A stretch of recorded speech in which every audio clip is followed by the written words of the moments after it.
Okay, so can you, okay, another example. Okay, let me just reiterate. So talking about the rainbow as an example.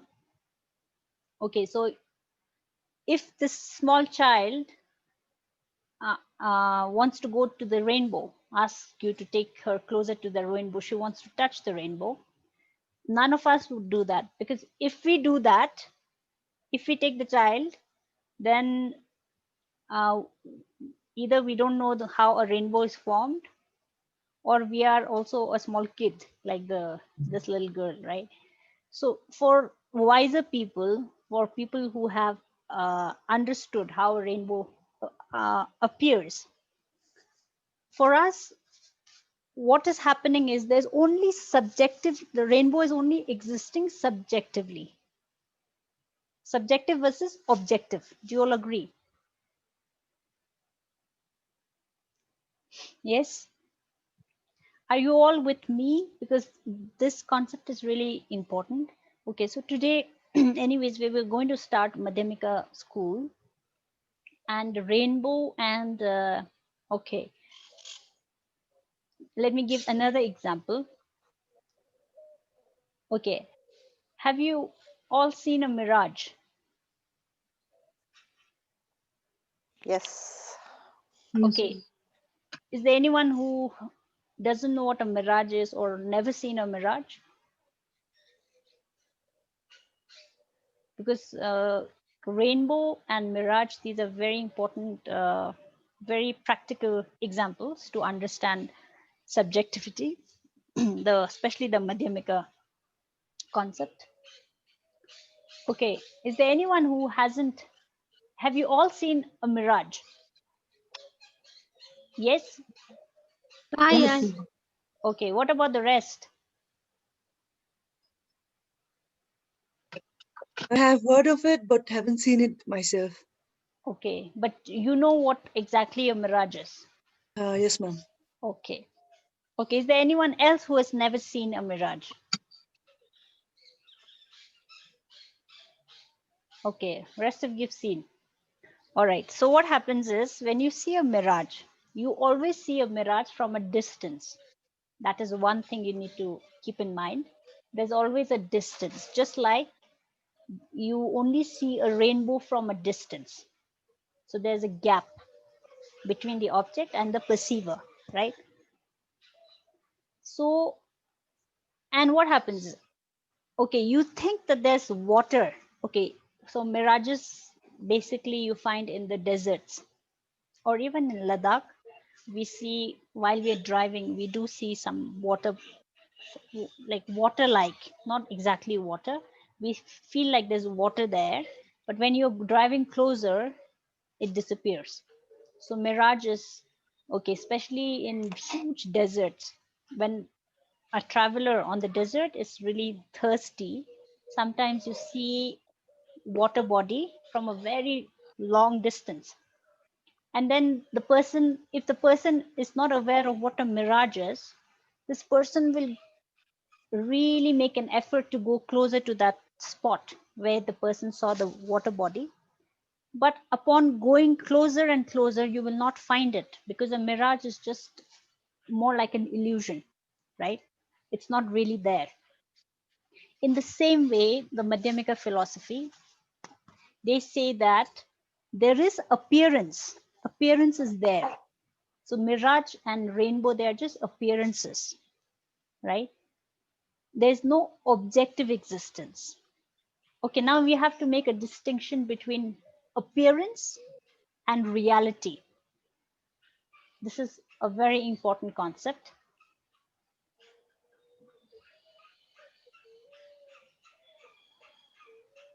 Appearance, what appears to our mind, and what is the reality. Okay, what is the reality? There is no objective existence. Reality is ultimate reality. We are talking from the point of view of Madhyamika school, emptiness of objective existence or intrinsic existence, right? So that is the reality. Let's keep that in mind. One, reality. The other, what appears to you, appearance.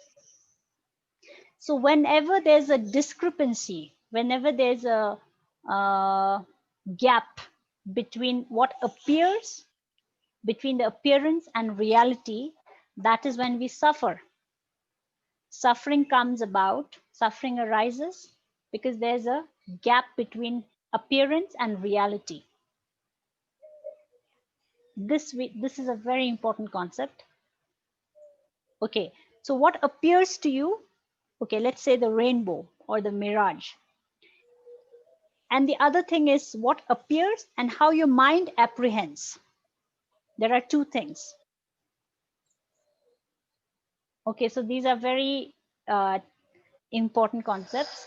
So what happens is, one is something appearing to your mind, the other is your mind engaging with it, apprehending it. For example, okay, so the example that I gave earlier, you put on blue glasses, right? You put on blue glasses and look at the snow. Okay, so when you wear those blue glasses and you look at the snow, how does the snow appear to you? Anybody? Blue, ma'am. Blue. Yes. Okay. Appearance, how it appears to you as blue. How you engage with the snow, as blue or white? White.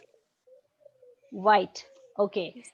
So is there a difference? Now here you can see a difference between what appears and how your mind engages. Do you see the difference? Yes. Okay. Are you all with me? Because these are very important concepts, right? Okay, if possible, I request you to keep your videos on, right? So that way I feel more, it feels more like a class where I know that people are there. Okay. All right. So what appears and how your mind engages, these are two different things.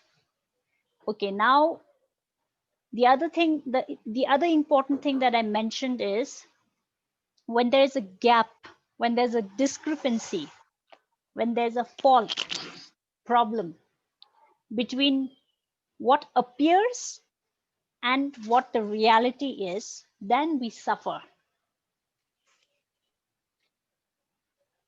This is another important thing we need to keep in mind. Okay, for example, the coil of rope. You see a coil of rope and you mistake it to be a snake, right? So what appears to you is what appears is a snake. Appearance. Okay, so there's a coil of rope and then you mistake it to be a snake, right? So what is the reality? The reality is a coil of rope. It's not a snake. But your mind is engaging with it as a snake. So there's a difference between what appears and the reality. Do you all agree? Yes. And that is when you are struck with suffering and fear. Fear of seeing a snake is a very scary thing. It's a very uh, it's a very scary. Nobody wants to go near a snake, right? So that is suffering, nothing but suffering. The fear that arises in your mind seeing a snake. So there's a discrepancy between what appears and what the reality is. So in terms of the Madhyamika philosophy, okay, so they say whatever appears to you, if it does not tally with the reality, then you are struck with suffering, then you suffer, right? But when you train your mind in such a way that whatever appears to you, you see it in the light of the reality. Okay, you see the rainbow, right? You see the mirage, but you know that the rainbow and the mirage, they don't exist objectively. You enjoy the view, right, from a distance, but you are very much aware that this rainbow and the mirage, they don't actually exist when you go near it. You cannot touch it. So this is the perception of the Buddhas actually. So when you become a Buddha, Buddhas do see, Buddhas do have an appearance, but it's very much like an illusion. So it's said that for Buddhas, it's like an illusory elephant chasing another illusory elephant. This is the perception of the Buddhas, right? So there is appearance even for Buddha's mind. Buddhas also have mind, right? But their minds are completely gotten rid of all negative, all obscurations, both afflictive obscuration and cognitive obscuration. But then Buddhas also have, they also have a perception. Things do appear to them, but they appear in an illusory way, not in an objective way, how we perceive things, right? So why are we in samsaras? Now going back to Majid's question, he asked me to explain those few lines, right? So we picked up those 5 points. So why are we in samsara? Because we have the self-grasping ignorance, seeing things to exist objectively. We are seeing, it's like seeing the mirage and the rainbow to exist from its own side. That is how we perceive things, which is why we have inappropriate attention. We exaggerate the qualities of the object. Then we have afflictions. Then we create contaminated karma, and then that karma binds again us in samsara. So it's like a vicious cycle. In fact,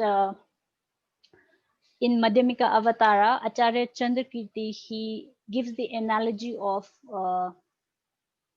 have you seen, what is it exactly called? The wheel, that which has many buckets on it, and it keeps on drawing water. It's like, what is it exactly called? Is there anybody who knows the name? The wheel that goes, sorry? It's called Persian wheel. Persian wheel. It's called Persian wheel. You said like your voice is It's the breaking. technology we got from Persia.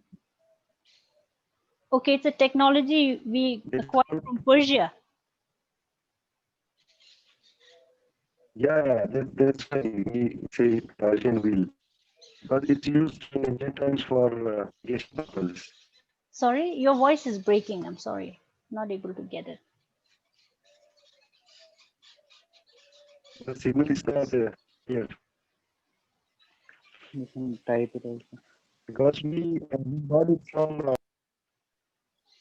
Okay, his internet connection is poor, I guess.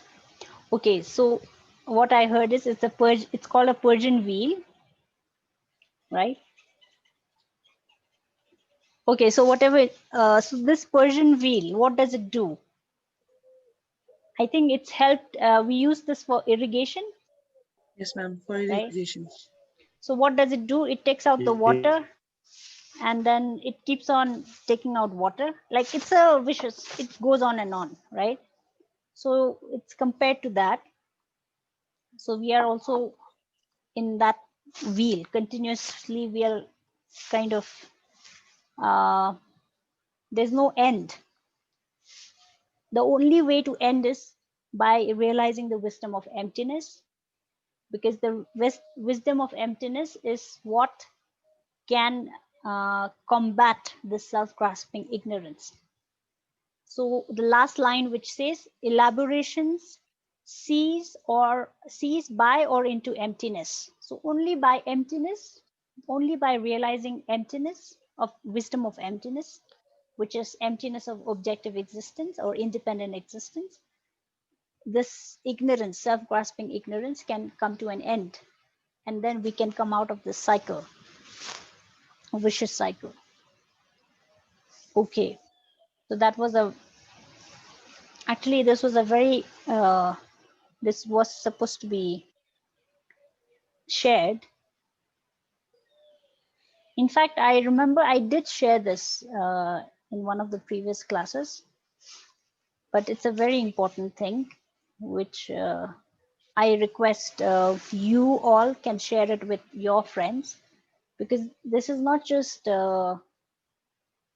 this is how we perceive the world in an erroneous way, right? This is the reality. How our mind is 24/7 projecting things to exist objectively. It's basically we are like 24/7 we are hallucinating, seeing something which doesn't exist. Like, you know, objective existence is non-existent. It doesn't exist, but because of our ignorance, 24/7 we are projecting. Okay, the another, apart from the mirage, apart from the rainbow, there's another very interesting analogy to understand the Madhyamika philosophy, and that is Uh, s- sorry, have we finished with Chitta Mantra? no. So or not? I missed a part. No, no, Ah, no. you are just skipping. Yeah, Okay, okay. No, okay, okay, okay. No, I yeah. thought I wasn't. I missed one part. No, no, I am no, no, asking. Okay, no. okay, I'll okay, go. okay. It's a very Thank you. small part, so I'll go to that. But since we are in Thank you. this, we are Oh, very, continuing very. this concept. Okay, so let me explain this last Yeah. concept of the. Okay, how many of you've been to a movie theater?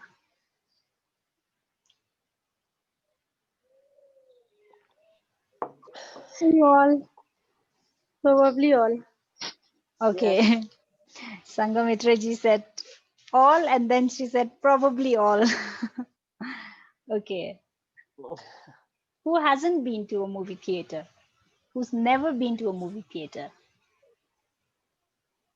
No, I haven't. Majid, you haven't been to a movie theater? No, No? Okay. no. Okay. Anyone else? Is there anyone else who's never been to a movie theater?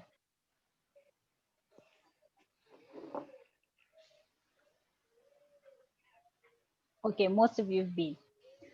All right. Okay, for Majid, if you haven't been to a movie theater, you can use the analogy of, let's say, what do you call this? A projector. When people do give their presentations, right? So you are sitting, the projector is behind you. So basically, this concept is how the projector works in the movie theater. So what happens? You're all sitting. This is where the audience sit, and then the movie screen is in front of you, and the projector is behind you, right? So what is coming from the projector is being screened, right, on the huge screen.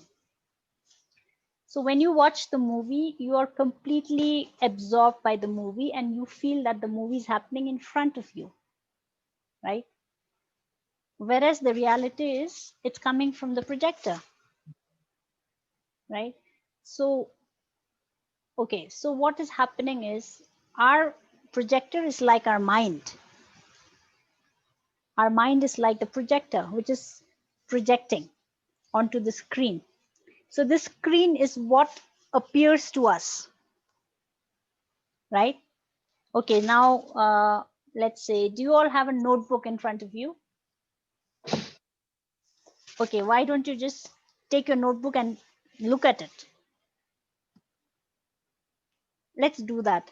Let's take your notebook and look at it, all of us, right? So I have this book or notebook, anything. So what, when you see, this is what appears to you, right? So right now, when you look at your notebook or your book, let's do this practically. And let's do this practically, because then it'll make sense to us. Otherwise, if you just listen to me, then you'll be like nodding your head, okay, yes, yes. But when you actually do this, it's like doing your practical in science, your practical class, right? So let's take this notebook or any object that is in front of you. So when you look at it, how do you feel? You feel like this object is outside your mind. Do you all feel that? Do we all feel that way? We, as in me as well, everything that's around me, I feel it's outside my mind, right? There, something out there. This is our misconception according to Madhyamika school. Now, Madhyamika school says this book, okay, so in my case, I'm looking at this book, which I feel is outside my mind, is actually like the movie projector. So whatever is on the screen, it's actually coming from the mind. It's not really there out on the screen, right? So can you all relate to it? I know this is a very subtle philosophy. So basically, what Madhyamika is saying, Madhyamika school is saying, it's only the appearance. It's only an appearance, mere appearance. There's nothing more than mere appearance. It's actually your mind projecting it. Your mind says that this is a book. But when you actually go closer to the book, you will not find the book. It's just a mere appearance or mere label. This is how things exist according to Madhyamika school. So keep in mind these three analogies of the mirage, the rainbow, and the projector, movie projector. So our mind is only projecting and we only see an appearance or a mere label. Okay, I call it a book. So, okay, I say this is a book. So how this book exists only through mere labeling. Other than that, there's no objective existence of this book.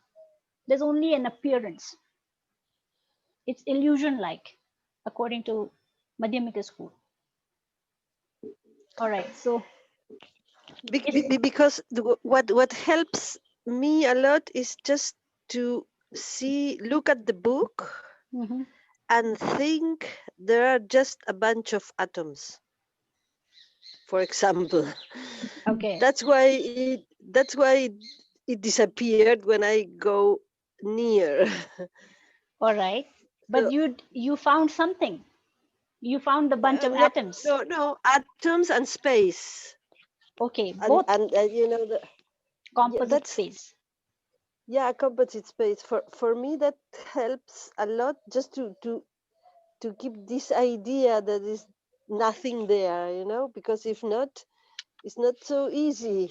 Of course. I can think, okay, it's outside, but in reality, I see it. I see it. It's there. Yes. So what helps me, at least, is just think, okay, it's there, but if I go closer, I will find only composite space. I don't Okay. know. Yes, Maybe that Beatrice. helps. Okay, so Beatrice, you according to Madhyamika, you have to go further. You have to keep Yeah, exploring. So after yeah, you okay, so the book, you see the emptiness of the book, right? But you do find something there. What do you find? mm, Atoms and composite space. mm, But you do find something there. In case of mm. Madhyamika philosophy, you do not find anything, Yeah, okay, right? So in terms okay. of Chittamatra philosophy, they say that you find external reality. Mm, So you have to go into the emptiness of external reality. That is their ultimate truth of the yes, Chittamatra philosophy. yeah. Okay. Ma'am, ma'am, can we compare it like this, that when the projector is projecting something, Mhm. we can only read because there's a wall or a screen. Okay.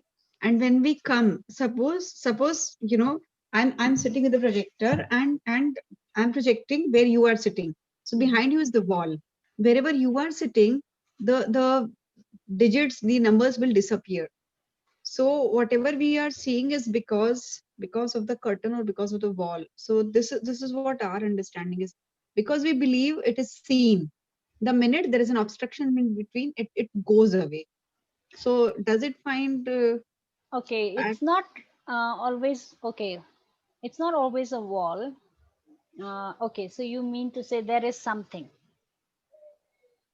no, I mean to say that you are able to watch a movie because either there is a screen or there is a wall. Mhm. Okay. but if the system breaks in between, like I'm telling you, the movie is running behind you, the wall, we are seeing a movie, but but the place where you are occupied, the place which you have occupied, in that place we can't see anything. So isn't it similar to what you are trying to say, that when you wake up from the dream, there's everything is gone? The medium is, in this case, medium is the screen, but in the other case, medium is our mind, which is thinking it is a reality. Yes, exactly. Yes. Okay, in terms of Wall the, is the condition, other causes and conditions means wall is also condition to have the movie too. Yes. yes. So basically what Chittamatra is talking about, okay. So basically what Chittamatra is talking about, when you remove the causes and conditions, you do not find anything, right? So, okay, now we'll come to that. Okay, to be very direct and precise, conventional truth,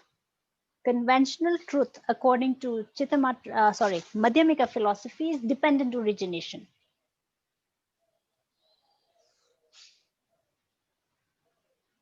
Conventional truth.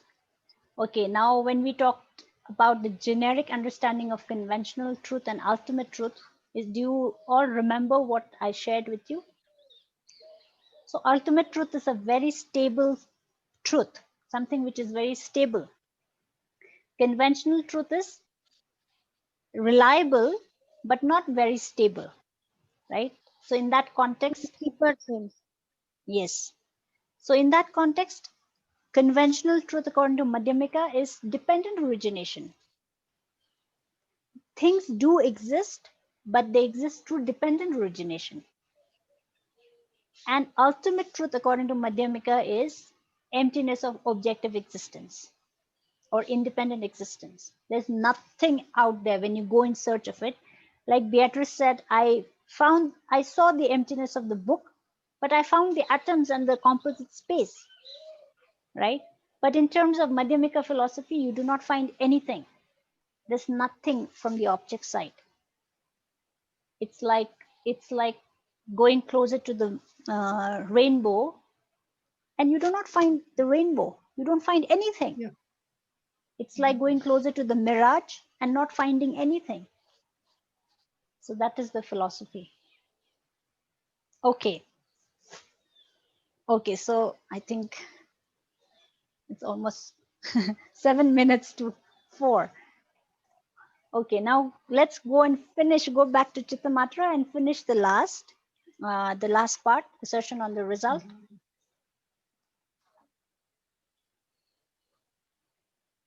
Okay, so assertion on the result is basically they talk about, okay, so all of Buddha's teachings, right? Buddha's teachings can be understood in two ways. Okay, so one is the content matter of the Buddhist teachings. One is just the labels, right? Like Buddha said this, this, this, this, this, this, this. This is what the sutra says, right? This is the labels or words or terms. And the other is the content. What does it mean in reality? Okay, so now Buddha's teachings can be understood in two ways. One is called definitive teachings,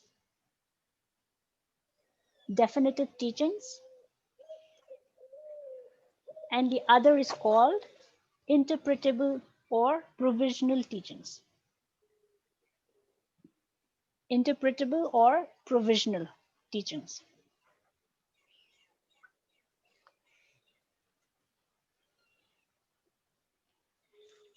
Okay, so according to Chittamatra school, how do they understand the definitive teaching? You can just jot it down. Those sutras means the words of the Buddha. Okay, those sutras whose explicit content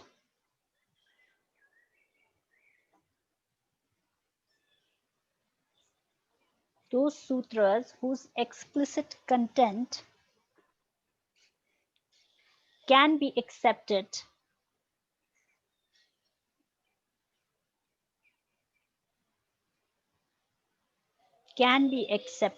at face value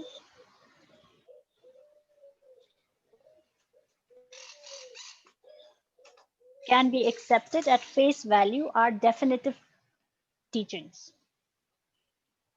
At face value. Value. Face value. Face. Yeah, face value. Face. Okay, And face value and what are else? called definitive teachings.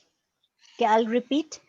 Those sutras whose explicit content can be accepted at face value are called definitive teachings.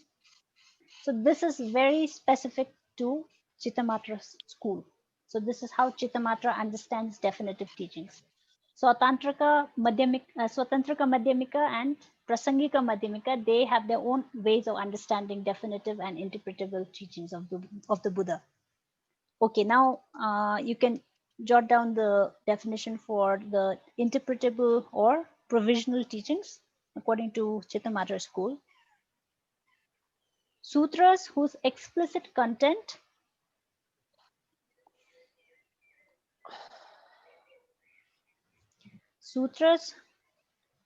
those sutras whose explicit content cannot be accepted at face value are provisional teachings or interpretable teachings. Can you please repeat? Sutras whose explicit content cannot be accepted at face value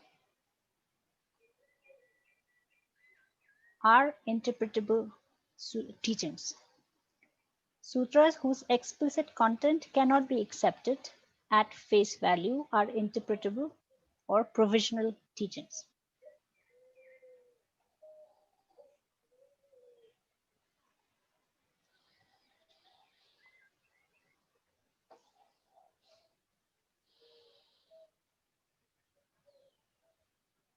Face value means whatever is there, you know.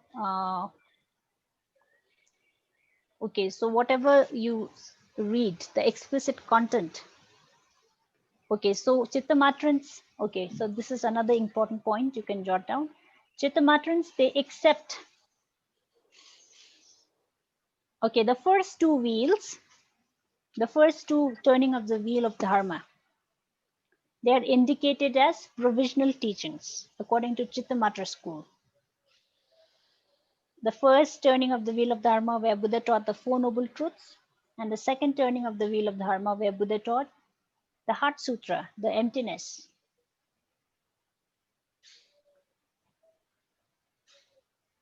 Ultimate truth, right? So those first two turnings, they are accepted by Chittamatra as interpretable teachings. Only by Chitta mantras. Only by Chittamatras. Okay. Yes, provisional teaching. Yeah, they are accepted as provisional teachings or interpretable teachings. And the Ma'am, final. is there any Sanskrit? Sorry, ma'am. Is there any Sanskrit name for it? Okay, I don't know Sanskrit term. I'll have to check. I'll let you know tomorrow. Thank you. Okay.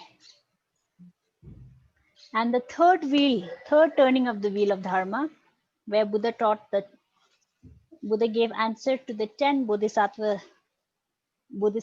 There were 10 bodhisattvas who asked 10 questions to the Buddha during the third turning of the wheel of Dharma. Those teachings are called definitive teachings, according to Chittamatra school. So we are doing assertion on the result, the final one. Okay, so result means after you attain the state, the final state of liberation, according to this school. So what are the results? The resultant state. Okay, then talking about the nirvana and Buddha bodies, right? Again, okay. So Dharmakaya, remember the Buddha body, the 3 kayas that we did in depth. Mhm. So Yes, the same applies to this. So the main umbrella, which is the Dharmakaya, right? The wisdom body of the Buddha. Dharmakaya again divided into Rupakaya and Dharmakaya. Dharmakaya. Yes, ma'am. Rupakaya is divided into Sambhogkaya and Nirmankaya.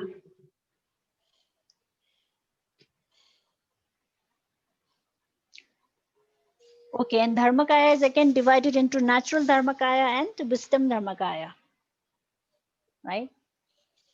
So you can go back to your old notes. It's the same. Ma'am, why are we discussing the classification here?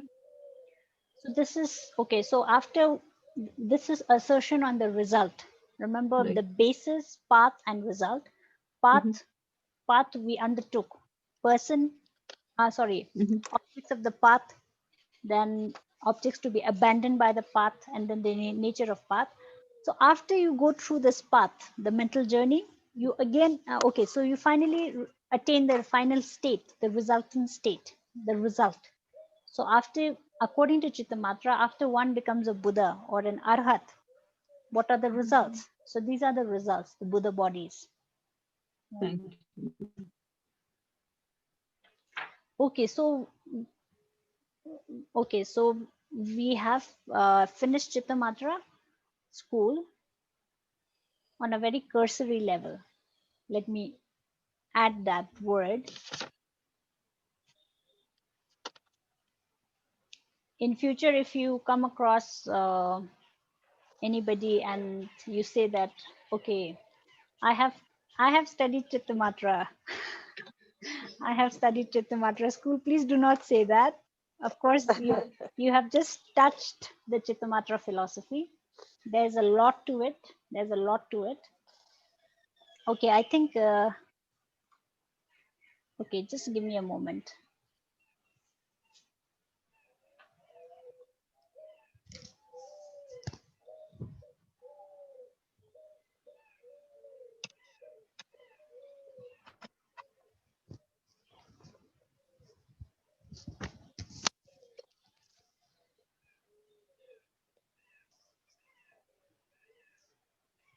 Okay, so before I go on to Madhyamika school, I would like to share the story of Arya Asanga.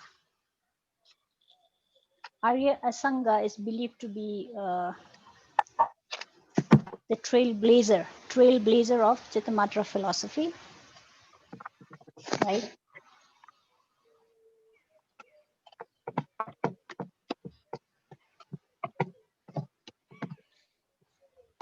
Okay, so Chittamatra philosophy, do you remember we talked about Chittamatra following scriptures and following reasoning, right? And I'd also mentioned that Chittamatra is following scriptures. They follow the 5 treatises written by Arya Asanga. Okay, so why I want to share this story is it's because Arya Asanga got these teachings from Arya Maitreya. And okay, if you all remember, one of the previous classes I had talked about the 2 lineages. Do you all remember? Yes, ma'am. Yes. Okay. Nalupa, ma'am, you spoke about Okay, I also need to refer to my notes. Trilopa and Nalupa, I remember. And that was the 3rd lineage. I'm sorry. So the lineage of the profound view, do you remember? Yes. Lineage of the profound view, and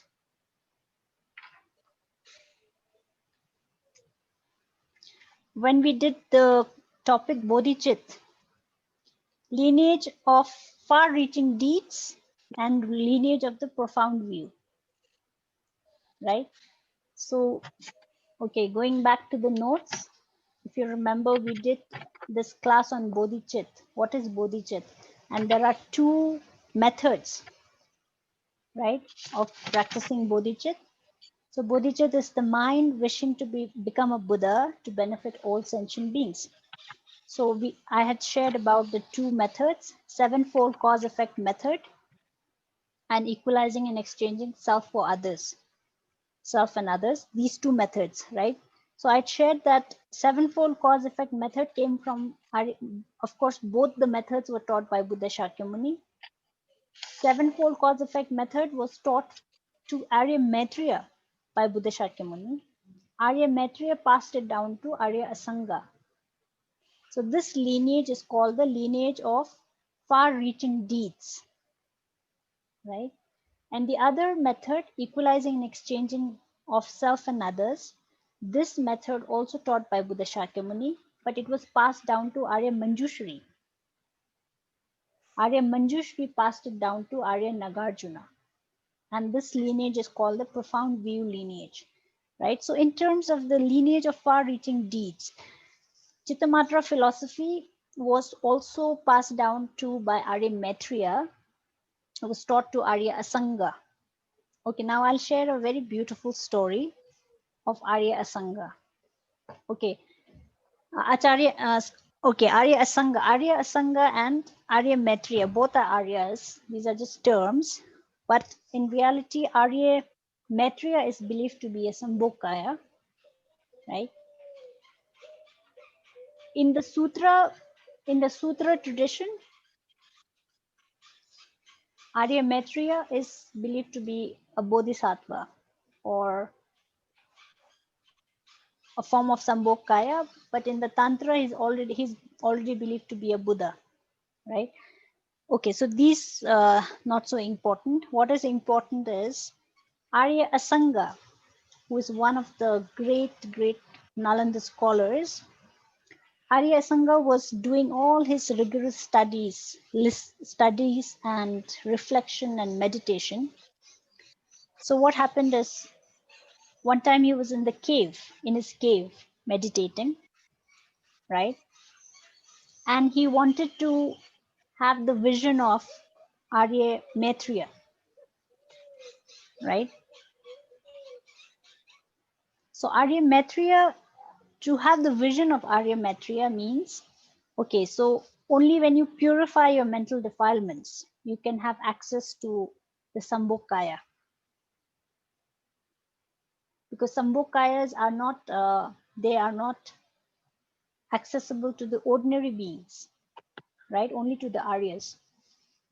So Arya Asanga, he was in his cave meditating. And he really wanted to meet with Arya Maitreya and request teachings from Arya Maitreya. So he was really studying, reflecting, and meditating rigorously, but he could not have the vision of Arya Maitreya. So what happened? He came out of his cave, and he was very discouraged after so much of hard work and rigorous practice. He just couldn't have the vision of Arya Maitreya, so he came out of his cave, and he saw this pigeon.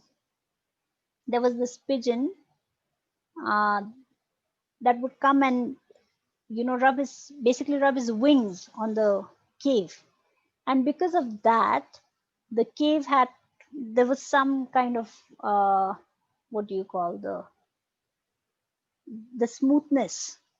It had some smoothness on the cave because of the uh, pigeon flapping his wings against this rock. And looking at that, Arya Maitreya was like really, he went into deep admiration. He thought that such a, the feather, the wings of the feather, the feather on the wings, they're so soft, right? Yet this soft feather could actually form this smoothness on the rock. Thinking about that, Arya Maitreya thought that my hard work and enthusiasm is nothing compared to this pigeon. And then he was so encouraged looking at this. He was so encouraged. He went back to his cave and he said that I need to work harder. I need to have more enthusiasm, right? He went back into the cave. So, okay, so this was after Arya Asanga had already meditated for 3 years, right? 3 years he was rigorously meditating, but he could not have the vision of Arya Maitreya. And then after seeing this sight, he went back into his cave and he said, no, my hard work, my enthusiasm is lacking looking at this compared to this tiny bird. And then he went back again and he sat for another 3 years of retreat, meditation. He still could not have the vision of Arya Maitreya. Again, he came out, right? He came out and he saw another thing. He saw the drops of water dropping on the rock, and there again the water drops had formed the, what do you call, concave texture. yeah, it had completely almost like a cup. There's some water inside it. So again, it's Arya Maitreya was struck. The water which is okay, that is not a forceful water, that is just one drop each. It could form so much, it could cut the water, the rock, right? So again, Arya Maitreya thought, no, my enthusiasm is not so strong.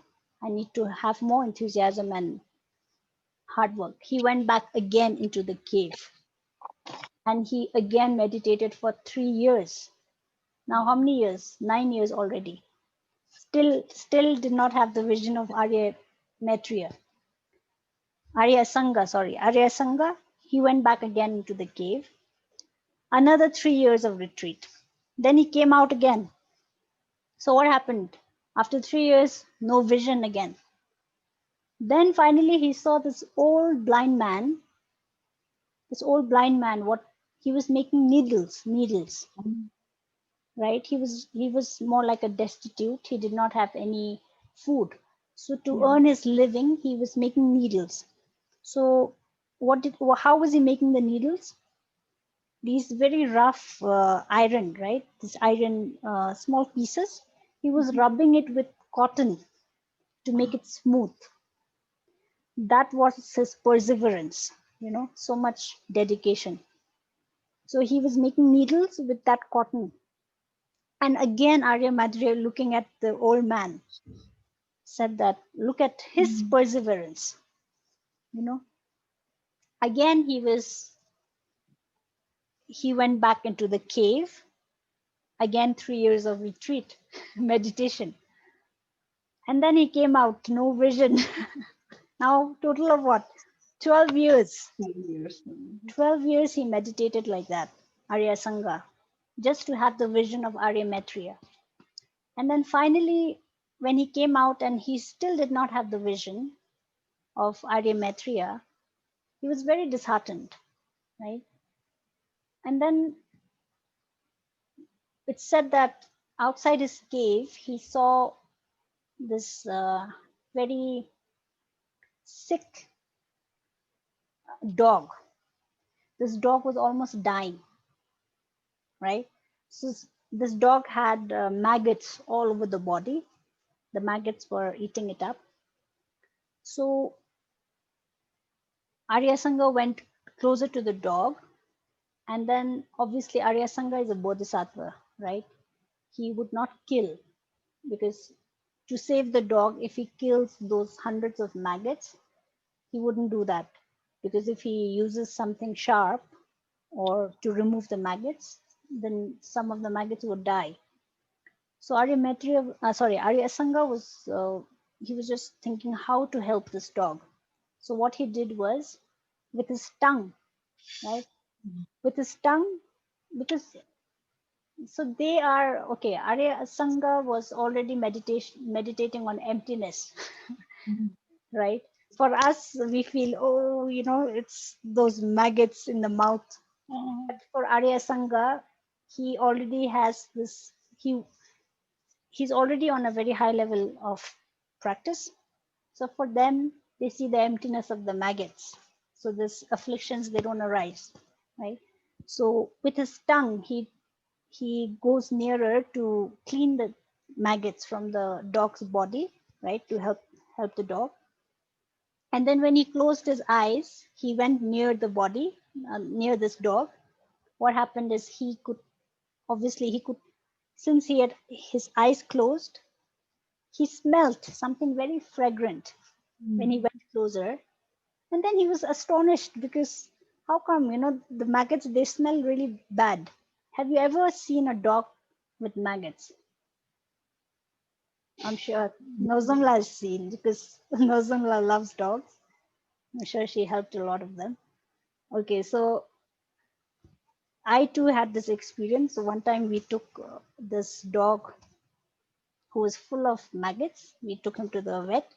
So I know that feeling, going close to a dog with inflicted with the wound and the blood and the maggots. It's not pleasant at all, right? So Aryam Asanga was going closer with his eyes closed just to lick the maggots off the dog. And he felt this, he could smell the fragrance of very pleasant fragrance. And he opened his eyes. And to his surprise, it was Arya Maitreya before him in disguise of this sick dog. Actually, Arya Maitreya was testing him, right?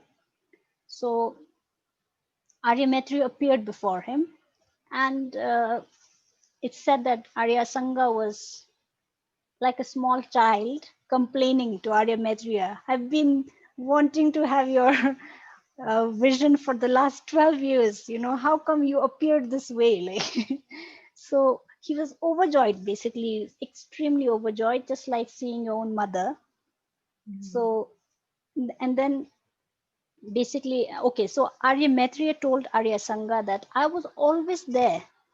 I was always there. It was your mental defilements that you hadn't gotten rid of, which is why you could not see me, right? Now you have gotten rid of your mental defilements. Now I'm appearing to you, right? That's what he said. And then Arya Maitreya, he was so overjoyed. Being a Bodhisattva, obviously he wanted everyone to have blessings from Arya Maitreya. So he urged Arya Maitreya, saying that, please sit on my back. I would like to take you around the village and let everyone have have your blessings. And then Arya Sangha said that, okay, you may try, but they won't see me, right? So, but then because Arya Asanga was a bodhisattva, he really wanted others to have the blessing of Arya Maitreya. He took him around. And then most of the people thought this person sitting in the cave for many years has gone mad because they couldn't see anybody on his back. And then he was shouting to everybody, come and have blessings from Arya Maitreya. He was calling everybody, shouting. But then nobody could see. Nobody could see Arya Maitreya on his back. But then it said that a couple of them, one person saw the sick dog. One person could see the sick dog on his back, and another person saw the legs of Arya Maitreya. So Arya Maitreya is basically, in Tibetan, we call Sangyas Chamba, right? Chamba. He is believed to be the future Buddha. After Buddha Shakyamuni, Arya Maitreya is believed to come to the world, right, to give teachings. So Arya Maitreya, in Ladakh, we have many statues of Arya Maitreya. Arya Maitreya is always in a sitting position. So these two legs, one person could see the two legs. Other than that, nobody could see anything, right? So basically, people thought this person sitting in the cave for many years have gone mad, right? So this is, see, sometimes we see some people on the streets and we think they're mad, but God knows what they are, right? We never know. We never know. Okay, so basically, after Arya Asanga had the vision of Arya Maitreya gave the teachings on 5 treatises to Arya Sangha. And Arya Asanga then propounded the Chittamatra philosophy also. He's the founder of the Chittamatra philosophy. Okay, so we end Chittamatra school with this small story of Arya Sangha. Okay, now we have like 10 minutes left. You say he gave the teachings of the 5 treatises. Huh? Yes. Ma'am, I can't hear you. Hello. Yes. Sangamitraji, can you hear me now? Let me leave. Yes, Then you can log in again. Yes. And can you Okay. quickly please tell what is the nature of the path? Nature of the path we haven't done. We haven't done, and we'll. It's very similar to.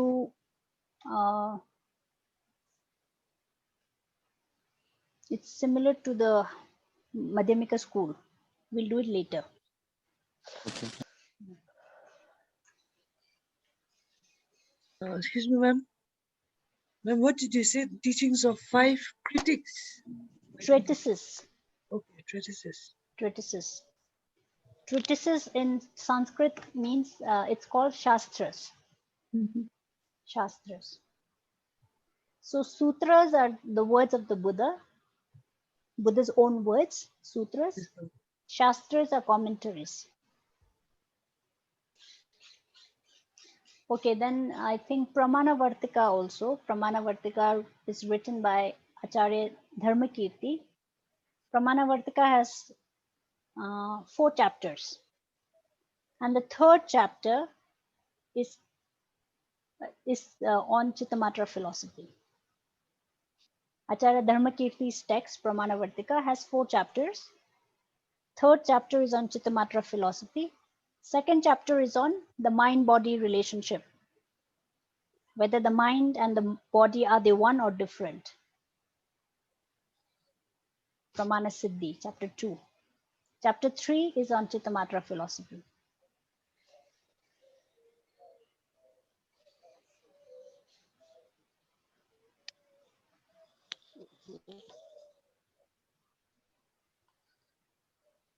Okay, so I think uh,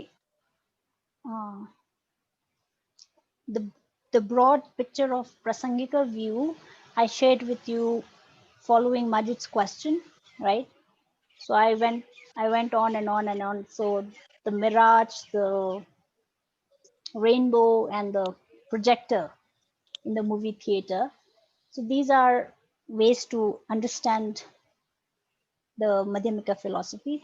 But again, Madhyamika school. Okay, Madhyamika school is divided into Swatantrika Madhyamika and Prasangika Madhyamika.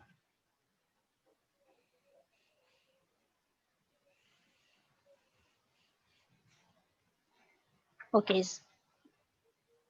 Madhyamika, Madhya means middle, Madhyam, middle way school. This is also called the middle way school, right? Okay, and Swatantrika Madhyamika,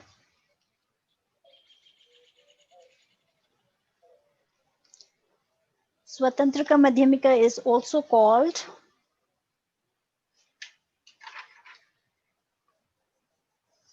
autonomous middle way school.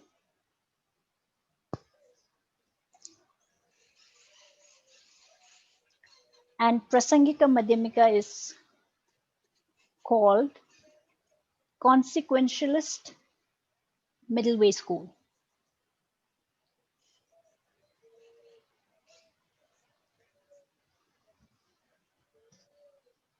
Okay, so basically the root text of Madhyamika philosophy, okay, who's the founder of Madhyamika school is Arya Nagarjuna.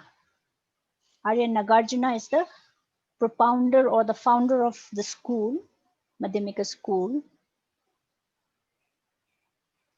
And Arya Nagarjuna wrote the text Mula Madhyamika Karika, which is the root text of Madhyamika philosophy.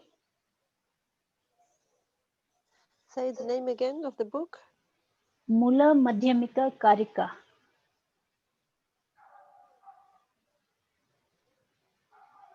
MULA, Mula Madhyamika Karika. In Tibetan, it's called Umajukpa.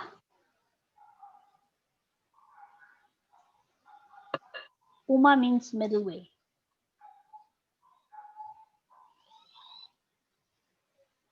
Jukpa. Middle way. Jukpa. Jukpa. Umajukpa. But Jukpa, what means Jukpa? Entering the middle way. Oh. Okay. Jukpa means actually, okay, so, okay, you can just write Uma Jukpa for Mula Madhyamika Karika, right? Okay, so now we have Swatantrika Madhyamika and Prasangika Madhyamika. The founder of, okay, so how did these two different schools come into being? Swatantrika Madhyamika and Prasangika Madhyamika. Okay, so based on Mula Madhyamika Karika text, the root text by Arya Nagarjuna, different scholars, they wrote commentaries. So they wrote their own interpretation of the root text, Mula Madhyamika Karika, and two different views came about. So one is the Swatantrika Madhyamika, which Acharya Bhava Viveka, he's the founder of Swatantrika Madhyamika. Acharya Bhava Viveka, they're all Nalanda scholars. So Acharya Bhava Viveka wrote a commentary on Mula Madhyamika Karika, and he came up with his interpretation of the root text. And then the Prasangika Madhyamika school. So there's a, okay, so there's a, some people say that Acharya Buddha Palita is the founder of Prasangika Madhyamika.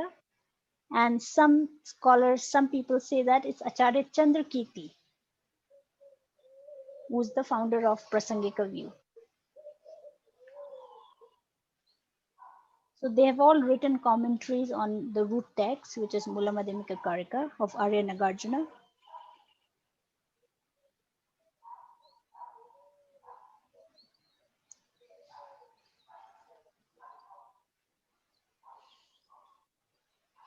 Okay, Uma Jukpa is the Tibetan term for Mula Madhyamika Karika.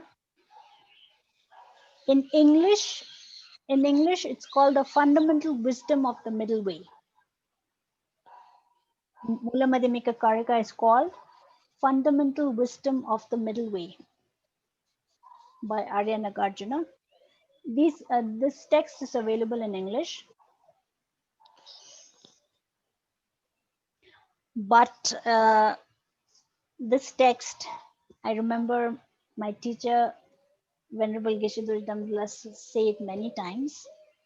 He said, okay, so one time what he mentioned was, somewhere he had somewhere he had said that he's, okay, so there was supposed to be a class happening on, let's say, one of the chapters of Mula Madhyamika Karika. I think there are 27 chapters, if I'm not mistaken. Okay, so one of the chapters, Geshe was supposed to give teachings. Oh, examination of the Four Noble Truths. There's a chapter on examination of the Four Noble Truths. So the audience, when they came, Geshe was just jokingly saying that, they said that, okay, Geshe, we already know what Four Noble Truths are, right? So what Geshe was saying, this is not on the Four Noble Truths. This is examination of Four Noble Truths, how these Four Noble Truths are empty of objectivity, right? So Geshe was warning us, whenever we go for a class on the Mula Madhyamika text, he said it's more like the the computer language, the coding of the computer language. So all of us can operate computers, right? We all can operate computer, but only a specialist, right? Only a specialist computer specialists will know the codings. So this Mula Madhyamika Karika text is like the codes of computer language, the codings. And then we assume that, okay, the chapter is on examination of Four Noble Truths. We assume that, okay, I know Four Noble Truths, I've studied them. So it's nothing like that. Of course, we have to know the Four Noble Truths before we go on to this chapter. So it's more like the codings. They're very, very, it has very in-depth meaning, each of the lines. So the okay, so the stanza that I shared in the beginning, right, which Majid asked, which I couldn't record during the group discussion. So that stanza, I think it's verse 5 from chapter 18, right? So ceasing of karmas and afflictions lead to nirvana, right? Karma and afflictions, they arise from conceptual thoughts, and these arise from elaborations of grasping at true existence. Elaboration cease by or into emptiness.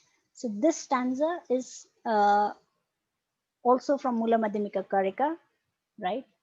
So just within 2-3 lines, Acharya Nagarjuna has explained how we are caught in the samsara, right? Self-grasping ignorance giving rise to inappropriate attention, inappropriate attention giving rise to afflictions, afflictions giving rise to contaminated karmas, contaminated karmas, thereby binding us in samsara. So this whole cycle, there's so much teaching just in 2 lines. So this is the beauty of the text, right? Okay.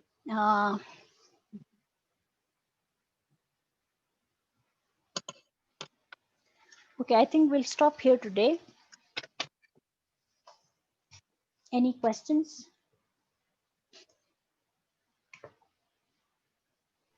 Ma'am, I missed one name. So, ma'am, what did you say? Who was the other founder other than Acharya Chandrakirti for Prasangika Madhyamika? Acharya Buddha Palita. Buddha Palita. Thank you. In fact, I think 2017 and 18, if I'm not wrong. 2 times, His Holiness the Dalai Lama gave teachings on the commentary written by Acharya Buddha Palita on Arya Nagarjuna's text, Mula Madhyamika Karika.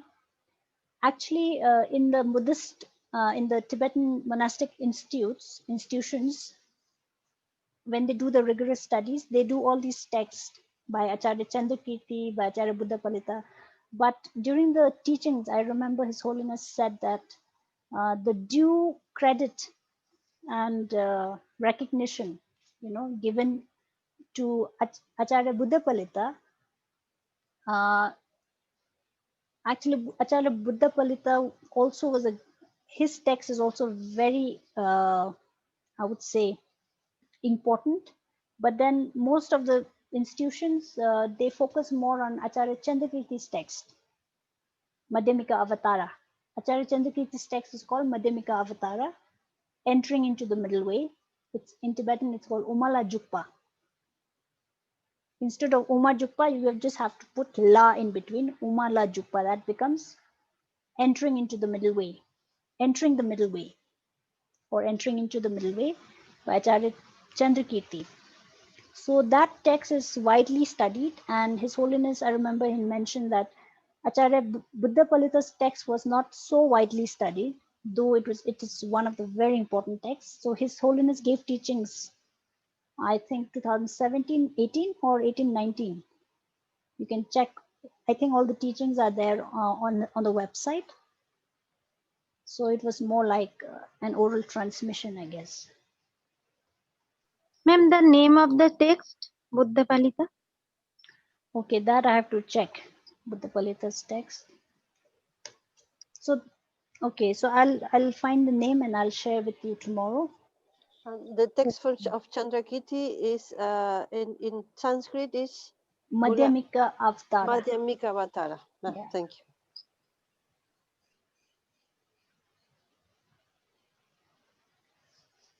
Okay. Any other questions before we disperse? Okay, now we have another I 5 more classes after this. I think His Holiness gave a teachings recently about Madhyamika Avatara this Yes, year. Madhyamika Yeah, Avatar Holiness, yeah, gave give teachings. this year. Yeah. Hmm. Oh, okay. Yeah. In fact, His Holiness always mentions Acharya Chandrakirti. Yes. Yes. Mm-hmm. Okay, Question. Yes, ma'am. If there is one more, suppose if there is one more course which the university starts after this 3 months course, suppose, what will be the contents of the course? Can we get to know that? Because anyways, we'll be writing to the university to request for another course. So I would like to know what it is so that I can also write to them. that will have to be discussed. Yeah. Actually, there's a lot to be studied. Um, Lot to be studied, lot to be taught, studied. Not for you, but for myself. Honestly, there's so much to be studied. yes, ma'am. Uh, that I cannot mention now because that will have to sit and. For this course, the director asked me to decide what I want to teach, Oh, right? okay. So then I spoke to my teacher and No. seeked his opinion and Mm-hmm. advice, Mm-hmm. and then I decided I'll follow what he taught at Tibet House. No. There's a course called Nalanda Diploma course, which is a 1-year course taught Okay. at Tibet House. Uh-huh. So I'm following the same pattern Mm-hmm. taught by my teacher at Tibet House. Okay, ma'am. And then Tibet House also had started a course called Nalanda Masters course, which is a 4-year course. Okay. It's a 4-year course and it's a very rigorous course. It started in 2017. This Uh-huh. course was inaugurated by His Holiness the Dalai Lama in Delhi. Mm-hmm. So now we are in the 4th year, Mm-hmm. right? Though I don't know how much I've grasped. Okay, You so are doing this Nalanda Master course now? yes, 4 years. Very good. Good. yeah, but I have to catch up a lot. I've missed a lot of classes, so Uh, I write to Tibet House and they say just for doing this Nalanda Master course when they do a new one, you have to do first the diploma course. exactly. Yes, This a condition, or yes or yes. 1 year of diploma course, and then you can make the master course. yes. So those of you, okay, so we at the moment the master's course which I'm doing, we are the first batch, right? We are the first batch, and Geshe-la very kindly said that now, depending on the response he's getting from people around the world, I think there are people from 46 countries Wow. who are doing this course. And depending on the responses, if there are many people interested to do the course, there might be the second batch in the near future. But to be a part of the second batch, you will have to do the 1-year diploma course with Tibet House. So, which is very similar to what we did in 3 months. In 3 months, it's very concise, right? I just picked up from whatever I was taught at Tibet House and taught like in the class. But if you do the diploma course, it'll be done more extensively, 1-year course. So after you get the diploma course done, then you can, if there's a second batch, hopefully we have the second batch because I'm sure like a lot of people are gaining interest in studying these topics. So, so that is one thing. I think it's amazing that you did in 3 months all the topics of 1 year. No, for not all yourself. topics, but Beautiful. most of the Okay, but topics. Yes. okay, yeah, but it's amazing from your part. Yeah. Thank you very much. Just an introduction, very generic image of the understanding that I shared with you all. So which is why I keep saying, please don't tell people that I've done Chittamatra school, I've done Sautadrika. It's not done. It's just, you've just touched or like just opened the veil, right? And the Yeah, real, but the it's real, it's very important for us. It's for yes, us. It's a yes, very big yes, step. Yeah. yes. So please continue your learning if you are interested to go deeper into these topics, because they are actually very, very, I would say, very sophisticated philosophy. And studying these topics,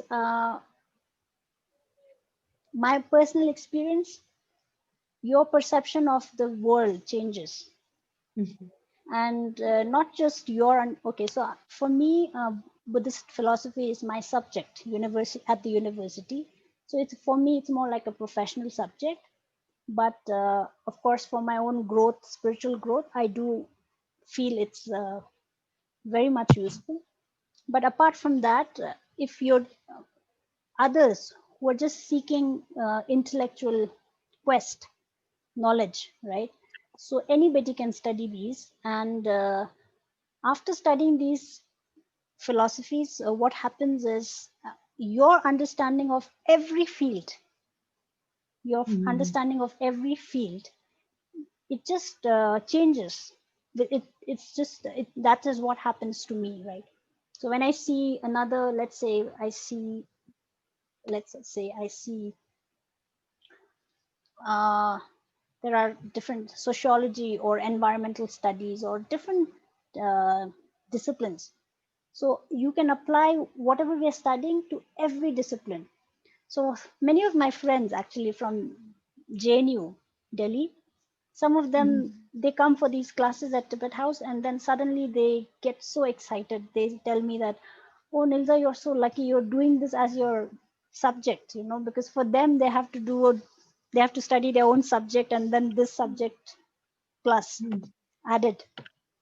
So, and then they want to do, okay, so they're looking for a topic to do their PhD or MPhil thesis. So they come to me and tell me, like, is there any topic I can do related to Buddhism? So, and then there, honestly, I find a lot of similarity. There are a lot of things that you can apply, right, with these subjects. Whatever you study in Buddhism, you can apply in every field. So that is the beauty of Buddhist philosophy. It's very expansive in understanding. Okay. Thank you, ma'am. Okay, any other questions? So now we have, I think, okay, so we have Saturday, we have 4 more classes, Yes, ma'am. 4 classes left for the course to end. And hopefully I'll take an extra class. So let's say 5 classes. So we'll try to finish Madhyamika, and then I'll do an additional class on instructions on meditation, right? So, and then few other things that I'd like to share. So we'll do 5 more classes before we end the course. Okay, so if there are no questions, then I'll see you all on Saturday. Ma'am, is there any course on Lamaism? Lamaism, Yeah, course in the sense, like, crash course or 3-month certificate course, anything. okay, so Lamaism, okay, to be technically speaking, Lamaism is very closely linked to Vajrayana practice, right? So the Yeah. concept of Lama, Guru, Lama is a very, okay, so we use the term Lama, Lama, Lama everywhere, right? Lama is, we call any monk a Lama. But the technical meaning of Lama is somebody Teacher. who's a teacher, but a very highly realized teacher. Somebody who can take you on the path. somebody who's highly realized who can guide you on the path. That's the concept. And okay, so no, not really. These are related, mostly related to Vajrayana, where you talk about the relationship between a guru and the student, right? So these things are there, but I'm not eligible to talk about Vajrayana or these. Yeah, but you can ask any monk, any geshes or monk or khenpos, right there. If you meet them, you can ask them. Okay, thank you. Okay. All right. So Ma'am, I just wanted to add a small thing. The beautiful story which you told about Arya Asanga meeting Arya Maitreya.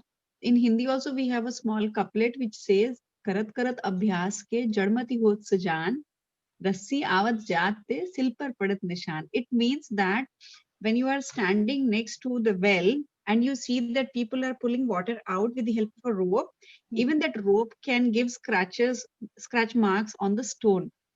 So these are niti ke dohe which we learn. I mean, at least when I was a child, I learned between 6th to 8th in Hindi. So these are all taught to us to, understand the world better. exactly. Perseverance, right? Thank you, ma'am. Thank you. Thank you, Madhuji. Okay. All right. Then I'll see you all on Saturday. Have a Yes. good evening. Good Thank you. day. Wish you the same. Bye. Thank you. Okay. Thank you so much. See you. Tashdele. See you Saturday. See you.